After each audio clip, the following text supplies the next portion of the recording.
In just about a week, students across Hampton Roads will go back to school, but they won't be able to if they don't get those required immunizations. That's right. 13 News Now reporter Nico Clemens looked at the last-minute effort in Newport News to make sure children get the shots they need.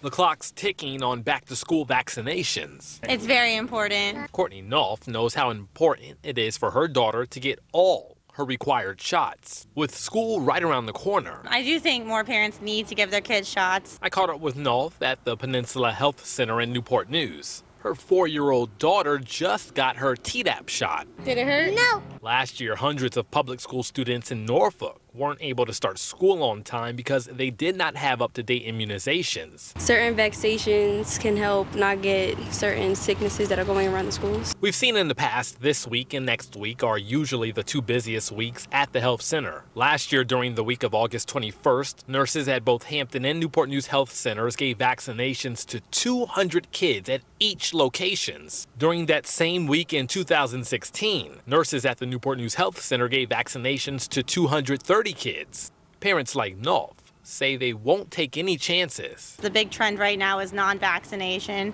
which is highly, debatable subject.